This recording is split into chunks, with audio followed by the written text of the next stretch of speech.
Hello, Guardians. This is Eliminator again with another hint for you guys. In this one, we're going to talk about reporting.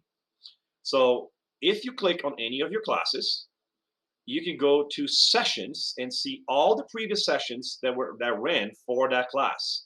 So, for example, let me open my Period 1 Ingenuity class, and you can see all the different sessions. Now, they also save the chat logs. So, if you click on that, you'll be able to see the messages you exchange with students during the class and all the different days in which the class happens. Right, Mel? Isn't it exciting?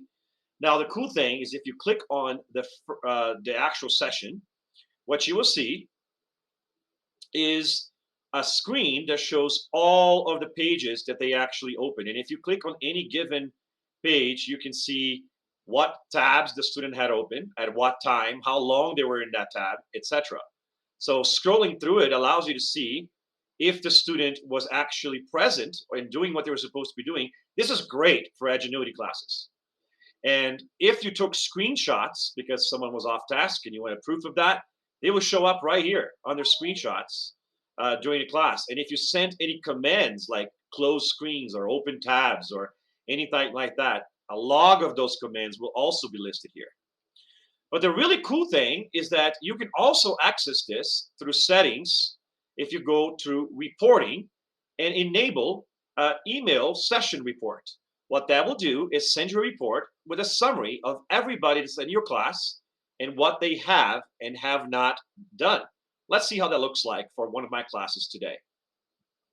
So I have a filter that automatically sends the emails into a folder that I call Guardian.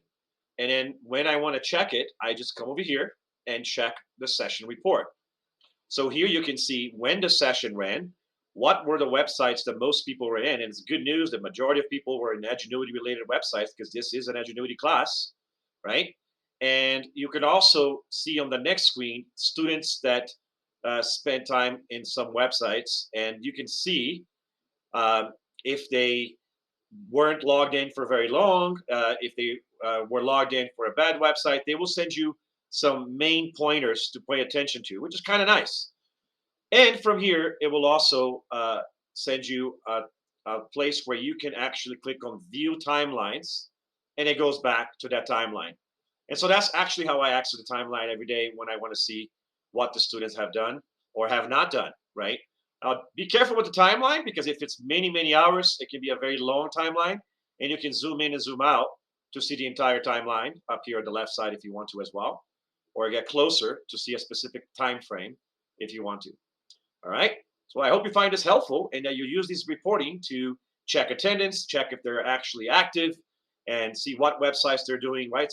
So a student like this, they were doing something else during class during this time because it's not the Edgenuity place that everybody else is open. So if I click on that, it seems like they were doing some sort of class work, but they just definitely weren't doing Edgenuity work that they were supposed to be doing, right? Over here, another session like what's going on here. He had a document open instead of actually being on his work. It could be, though, that he's working on a project on Edgenuity, so don't jump to conclusions. Well, normally what I do is if I see that a student is off task, I will send him a message and basically say, I noticed this today on the report. What happened? And I tell them on my student expectations document that I do check the reports so they know what to expect. All right, so I hope you find this helpful, and I'll see you on the next video.